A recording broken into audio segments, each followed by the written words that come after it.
Today I'm putting on my instructor hat and I'm going to show you how seller financing works for the seller. This is coming from the point of view that you and I are buying houses and then we're selling them with seller financing. I'm going to show you how it works out for us, the investors, okay?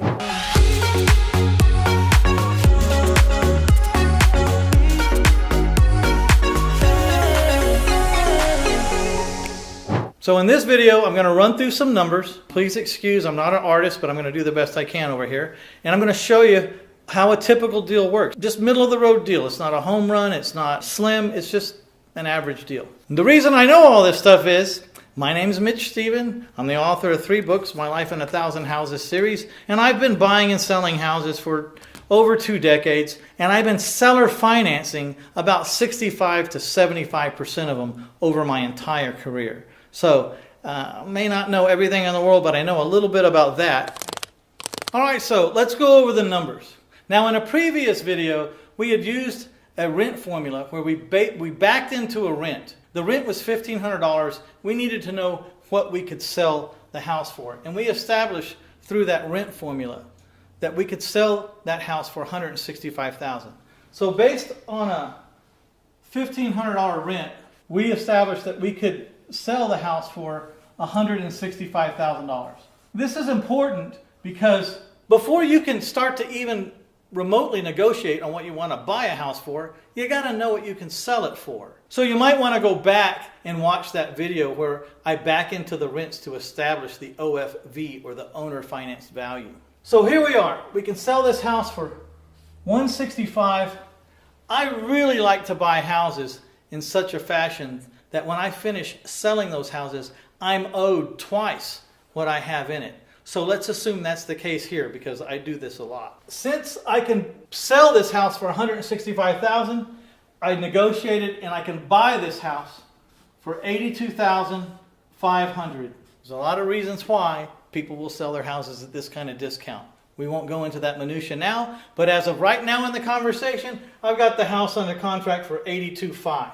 Now, I always borrow $2,000 over my acquisition cost because it cost me about $2,000 to get myself in a position to be able to talk to this person to buy their house. So I need to get my $2,000 back. If I leave $2,000 worth of advertising money in 100 houses a year, that's $200,000 I've left laying around that year. If I do it 5 years in a row, then I've left $1 million laying around in advertising. So I like to not do that. I like to get my advertising. So I'm going to go ahead and go to my private lender, who, by the way, doesn't argue with me about borrowing this $2,000. Your traditional bank would jump up and down and cancel your loan application because of this. But my private lender is going to loan me $84,500. He's going to loan that to me at 10% for 20 years.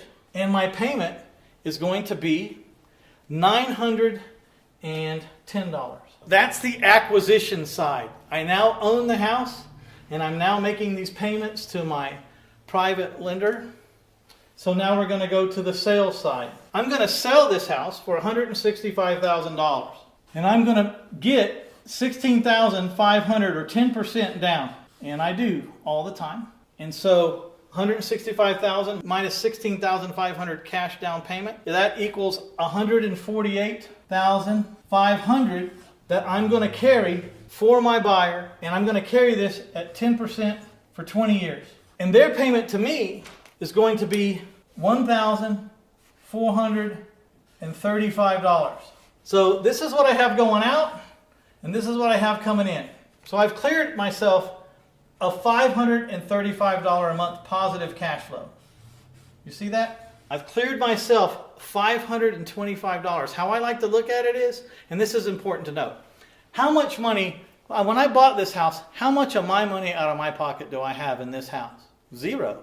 I borrowed it all from a private lender. Not only did I borrow what it took to buy it, I also borrowed my advertising expense. And it's right there. So when I collect a $16,500 down payment, that's my money. It goes in this pocket right here. It's what I pay my bills with, what I pay my car payment, my house payment, my utility bills, what I buy groceries with. Okay? So that's my money. And how I like to look at it is this. I got paid $16,500 to create of $525 a month positive cash flow that's going to go on for 20 years. So the story gets a little more interesting here. You take 525 times 20 years or 240 months, it comes up to $126,000.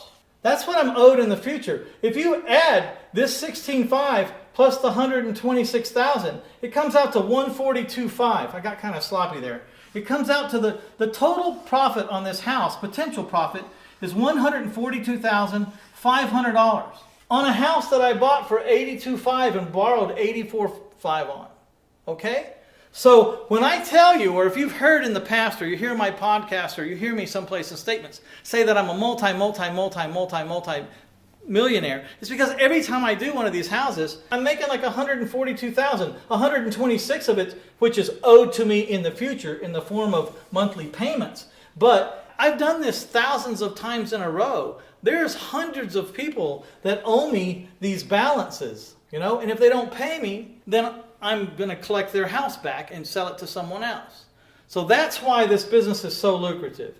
That's why I'm excited about this business. And what I love most about it is I don't get calls for tenants and toilets because I'm the bank. And that's what I want you to be, is the bank. So if you had fun looking at this case study and these numbers, there's more to come. Please hit the subscribe button. And if you'll do me a big favor and hit that like, and if there's any love you things there, just pound on that for a while. Okay? But at least the likes and the subscribes. Thank you very much. We'll talk to you in the next episode.